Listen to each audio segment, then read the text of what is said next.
I'm the Virgo Queen, here to awaken the divine consciousness. I do Mother Peace Tarot and astrological readings, and this weekly video is for a weather forecast of the energy for the collective consciousness. When I first look at a reading, I look at the heart of the matter, and the first card is the significator, which is reverse temperance. This is a major arcana card. Major arcanas are where we are on our soul evolution. And so this week, astrologically, there is some significant shifts happening with the planet Venus and Mars. So as we're going through the tarot, I'll also enlighten us on how this is also seen in the astrology.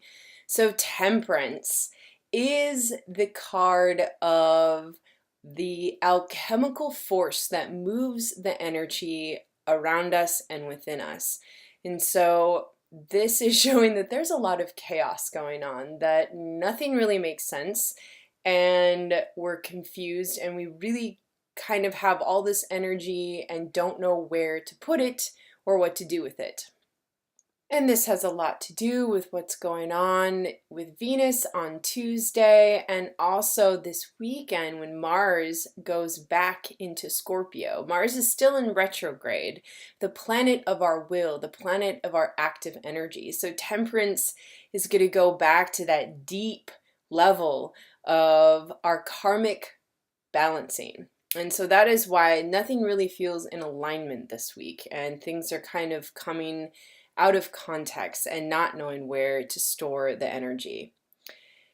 But in the atmosphere, we have Daughter of Cups. So the atmosphere is what we are feeling, what we're seeing around us.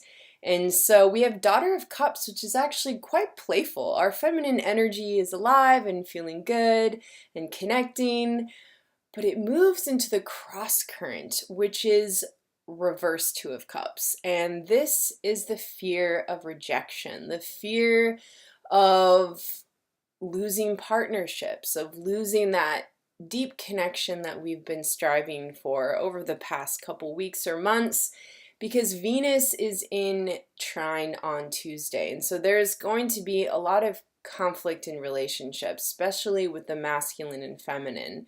And so we need to be wary with how we are using our energy and our emotions, because the cups holds our emotions. And this is how we can understand how to truly merge, is when we surrender to those parts of us that are disconnected.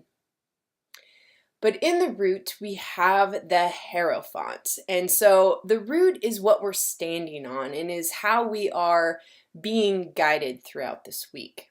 And the Hierophant is a major arcana. He is the ultimate guru, the one that knows its own right or wrong. So we are very much going on the terms of, we know what is good and what is not. And so we're knowing how to do that. It's just all this like inner chaos that's confusing on which way to truly go. Because in the sky, we have Ace of Discs, and Ace is the beginning and discs is Earth. So this is actually showing that we're thinking. So the sky is how we think and what our thoughts and what is going on in the mental process. And it's us thinking about new work, about this new gift that just came into our life and how we're going to integrate it into the real world.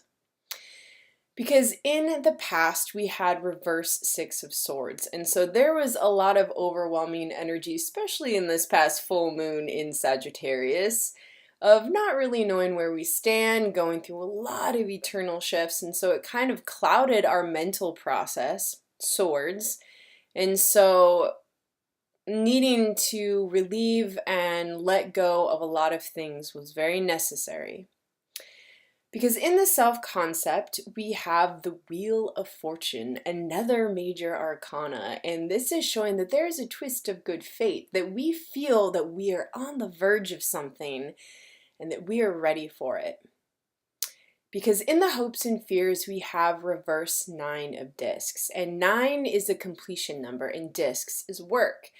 And this is showing that we have a new way that we're going to start working. And it's moving away from working by ourselves all the time, that we're actually going to have to go out and integrate it and work with it. And this is either a hope or a fear. Some people don't want to work, with large groups and have a hesitation, and some people are finally needing to make their business bigger and grow, and so they need to move away from being solo and do collaborations.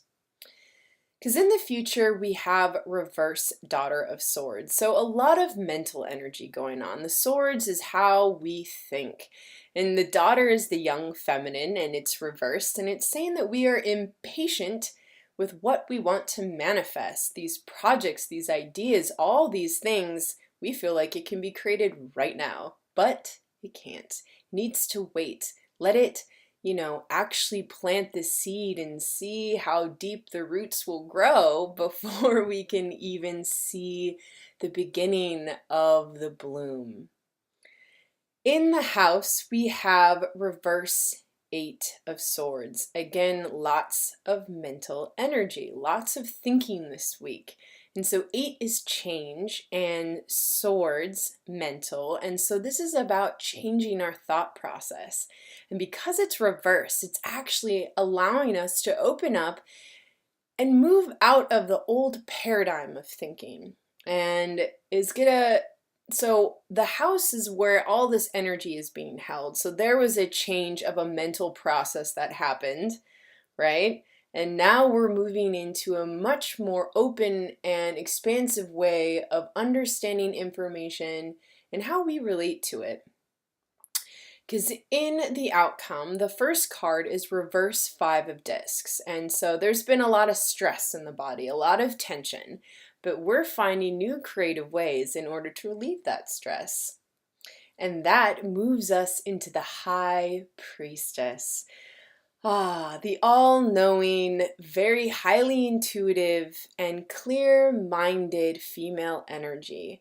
And so all this work that we've been doing is going to pay off, and we're going to open up into our full, powerful, magnetic selves, knowing exactly which way to go, and know how to start next week off with a new way of being. Hope this helps. Have an amazing week. And if you'd like a one-on-one or personal reading, contact me at www.innerdoorways.com. Have a beautiful day.